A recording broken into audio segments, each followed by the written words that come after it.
Um, First, I think I need to explain this. It's very important for you to know.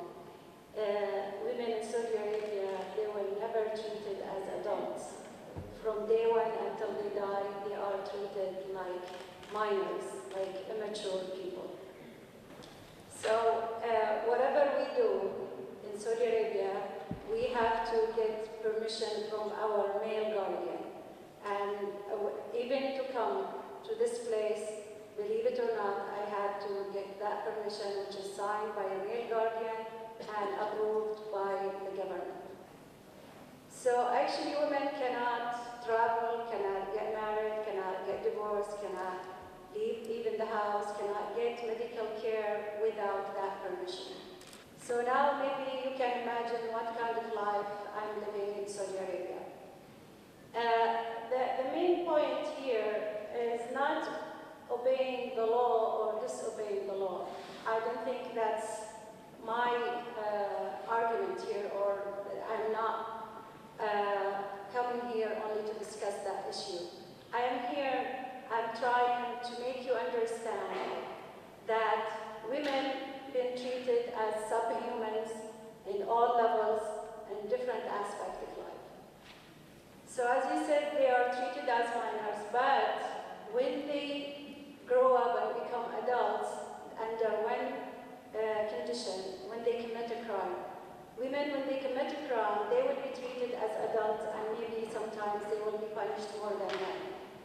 So I've been working for the last 10 years to understand women first, and also to help changing the situation.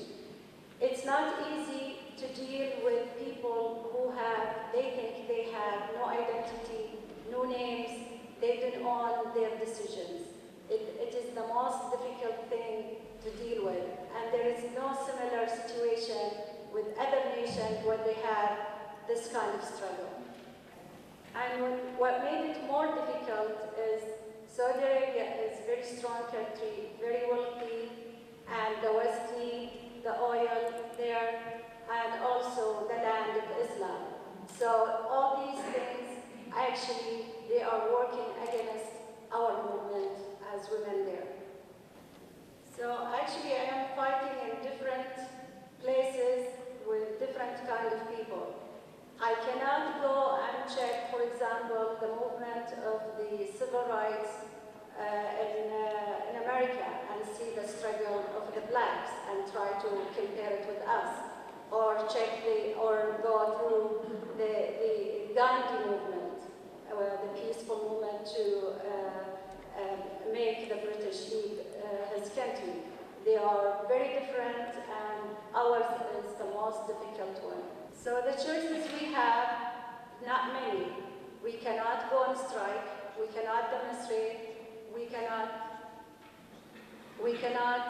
form NGOs. So we ended up with the internet. This is for me, that was the only place where I can go to achieve some goals. Before I was a writer, but I've been banned from writing now, it's been 7 years. So I cannot reach out for people to support me. But before I went to that window, the internet, using the internet, actually I thought to break one thing, break this identity that's called mahram, or the male guardian. How to break it is just go against it. So I have to do it in the street. I have to make everybody knows about it. So I went and I carried a sign in 2006 saying, actually addressing the king, asking him, please give women their rights. I got arrested at that day, and I was wearing pink abaya, just like this one. And that made headlines.